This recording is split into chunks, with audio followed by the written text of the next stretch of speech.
Now, what if planets don't actually orbit anything? They just appear to because they're moving in a straight line on a rotating magnetic field. Now, when we compare that to the trajectory of the ISS over a flat Earth map, it matches up almost perfectly, which debunks the idea it's in a gravitational orbit because gravitational orbits can only happen around great circle routes. Examples of great circle routes could be the equator or all meridians. Globers can correct me if I'm wrong. I'm sure they will in the comments. Now here you have the path of the planets over a flat stationary Earth, which is where we live. And now when things start getting really interesting is NASA just reported they've launched an electrostatic levitation laboratory. It says here ESL, or electrostatic levitation, allows for materials to be studied with minimal gravitational effects and without being in contact with a container or instrumentation. Don't you just love what they're doing with our tax dollars? Can't wait to give them another $60 million tomorrow. Those pictures are not faked, and I'll tell you just, if nothing else, here's why you can tell they're not faked. Just to create the paperwork that NASA has created, in this one case, just the paperwork to send anything out in space, to send people into orbit or to send them to the moon, that amount of paperwork would make faking it prohibitively expensive. No one could afford to generate that much documentation. It's so crazy because I never would have believed we went, but since we have the paperwork, I guess that just proves it. That definitely proves it for me. I mean, that's solid evidence, you know? Not any of the fake video footage or just the blatant, ridiculous fact that 250,000-mile journey in a rocket is not possible. Not by any stretch of the imagination. So I just find that interesting. But I mean, the paperwork, since he has the paperwork, I guess I believe him. I'm not going to call their bluff on that one because the paperwork is definitely what ties it all together for me. I mean, what about you? Paperwork? This is just for your entertainment, though.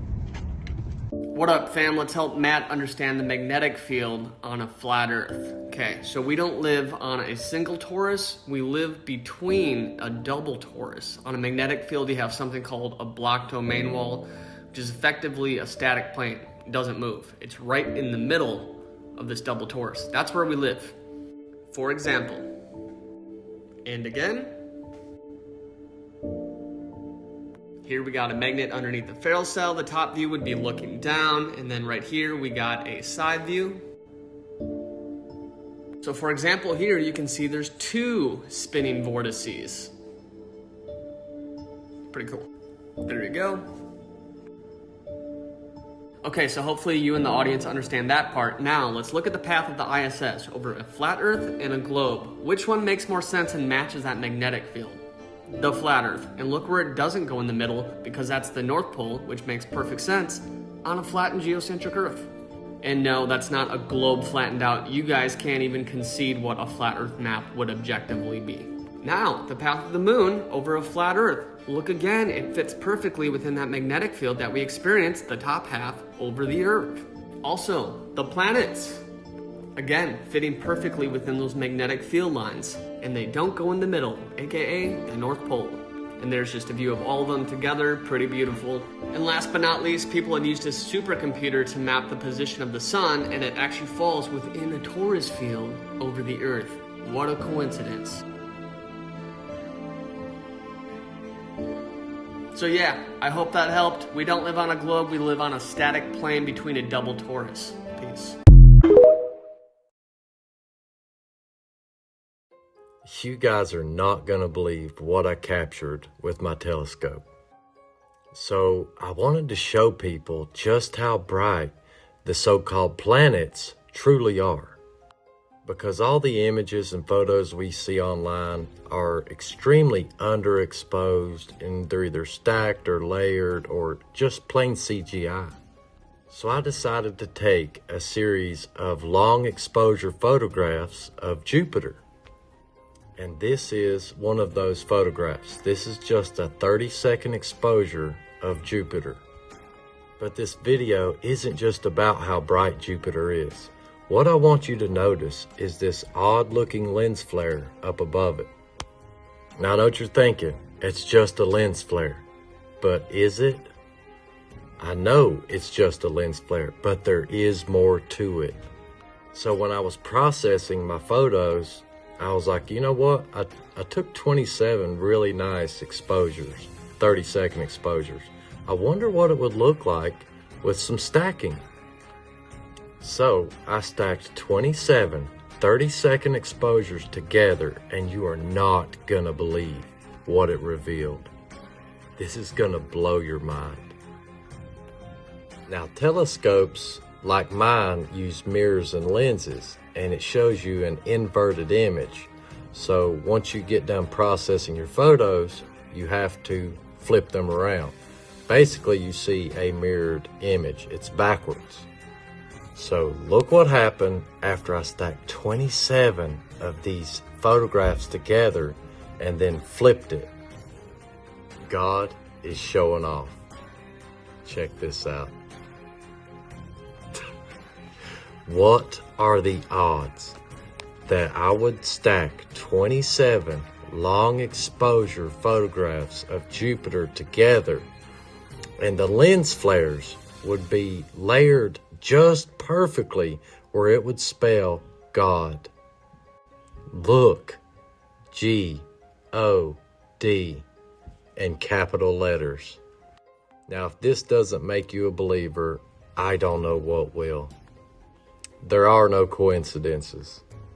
I can't explain it, and I don't know how he did it, but I know that this was God. I mean, seriously, what are the odds that the lens flares would layer themselves perfectly together to spell God? This world is not what you think it is, and it's not what you have been told. We do not live in a heliocentric model. Think about it. They're not saying that your world is centered around the sun. They're saying your world is centered around Helios. Heliocentric. We were all tricked, deceived by Helios, aka Lucifer and Satan. Don't believe the lies of the devil. Research biblical cosmology. Creation happened exactly as Genesis 1 says it did. Evidence of intelligent design is all around us, everywhere, every day. Do not be willfully ignorant, my friends, and don't be sin-tricked by Helios. Repent and believe on Jesus Christ, and you shall be saved. God bless. Say the weird thing. People are desperately seeking realness. Oh, I have a list. I'll be right back. Okay, you ready? Don't get offended. Space is fake. Gravity is fake. God is real. The firmament is real. Dinosaurs are fake. Ice ages never happened. Evolution is not real. Human trafficking is very real. The government lies about everything. Our entire history is a lie. The earth is flat, motionless, with mountains, valleys, rivers, and oceans. We are safe and secure. The only thing that can harm us is our government. Our votes don't count. Religion is man-made. This one might hurt a few people, but King James was written by a Freemason. Our education system was also created by a Freemason in 1902 by John D. Rockefeller, who also took over mass media and modern medicine. Chemtrails are real. The sun and the moon are local inside of the firmament. The stars are fixed since the beginning of time. We use them for navigation and for telling what season we're in. Research Eric Dubay and research the Freemasons. The astronauts are Freemasons. Our founding fathers are Freemasons. Werner von Braun, who helped create NASA and is the head engineer, has on his tombstone Psalms 19:1, which says, "The heavens declare the glory of God, and the firmament shows his handiwork." Everything to do with space or dinosaurs or gravity is pseudoscience. Pseudoscience is not the same as science. They're two different things. Giants are real. Antarctica is not a continent at the bottom of a ball. It's an ice wall that surrounds us 360 degrees. We have more lands beyond the ice wall. Antarctica Treaty will not allow us to go independently explore Antarctica. Antarctica is all south. We only have magnetic north. All of our ancient ancestors depict Earth stationary with the firmament. All of them. Every single encyclopedia has a section for the firmament up until 1958 when NASA was created. And CGI was created the same year NASA was. The movie Alfred Hitchcock. I'm sorry, it was Alfred Hitchcock, the movie Vertigo.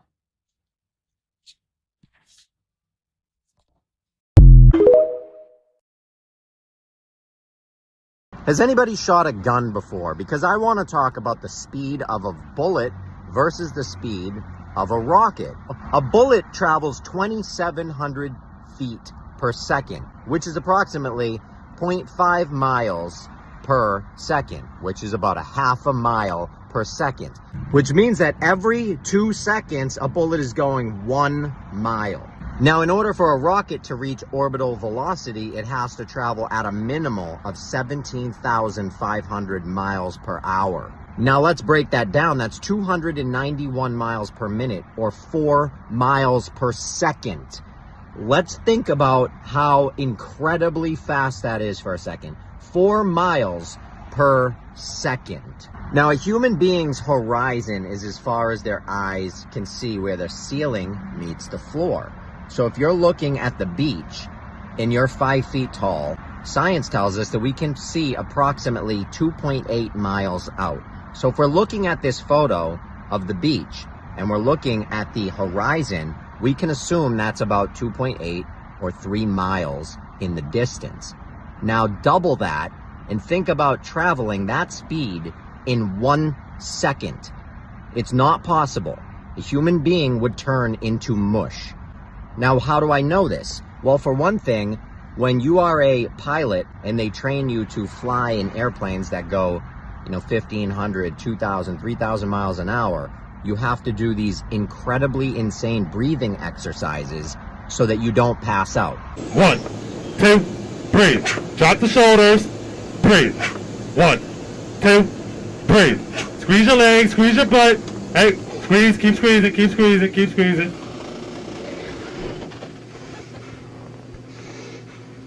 Are you there? How you doing? How you doing? No. So as you can see, this dude just passed out because the G-force is so powerful that the blood will not circulate to your brain. They actually wear special outfits that restrict blood flow in certain areas so that the blood stays where it's supposed to. That's just an example. And that's only going about 2,000 miles an hour. Now, 2,000 miles an hour is nothing if you consider in 1969, the rocket that went and orbited around the moon and came back hit a high speed of 24,790 miles an hour. Now, imagine trying to travel that fast. Pretty sure you'd be turned into liquid instantly. Sorry, that is not possible, but this is only for your entertainment. Have you ever seen the other side of the moon? Is it sphere, round, flat?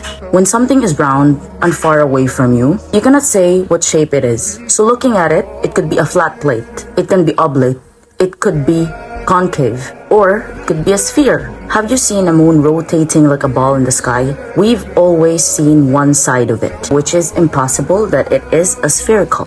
Using the word round is correct. Plate is also round. Look at the moon right here. Does it look round to you? Yes. Look like a sphere? Yes. Is it really a sphere? Take a look at it far away. It looks really a spherical, but it's just a page of book. Look.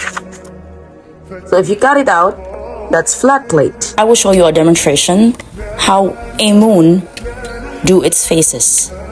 The moon is a cosmic plasma, so when it's enter in the water, it shows phases of the moon.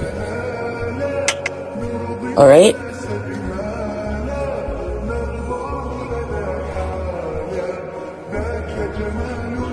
And that is how moon is. That is also why we see stars through the moon, especially through moon phases. Moon only illuminating the local clouds. Shade from a sun is cooler than direct sunlight. Moon shade is warmer than moon light. Moon produces cold light. So moon is not a solid rock. That's what they said 298,300 miles away. Again, moon is a cosmic plasma. Also, you can try it at home. Put 4 kinds of circles, flat, concave, spherical, on the wall. It should be far away from. Then take a video of it. You wouldn't know what shapes are each of them. So no one can land on it. Americans and Russians are thinking to land a man on it. Well, that would never happen. People believe everything what NASA told. That they put a flag, they can play golf in the moon, or even drive a truck. Neil Armstrong took all the credits from landing it, but not giving credit to the ones who took this picture that's already waiting there. These guys are all US militaries, men who coerced into acting. They wanted the money and power, came with that deal. The problem? They were terrible actors. They couldn't even pretend to be excited when they see something new on space. Usually when we do birthdays, graduations, we are too much happy. We see it in our faces. But space exploration, you find something new, a discovery, for example, you don't celebrate it, knowing that they are always lying to the world. Their facial expressions are similar to those who's experiencing constipation and not celebrating an accomplishments. Search and Programs for Tech Advancement has this 100-page declassified document from the CIA agency. Includes doctoral dissertations defended in the Scientific Council of Institute of Physics and Geophysics in USSR. In it, you will find detailed descriptions of any experimentations sponsored by the Academy of Soviet Union. And they also have a tool used to determine the difference luminosity of the firmament. That's why NASA signed contract with Nikon to discontinued Nikon IP900 zoom camera, because there you would see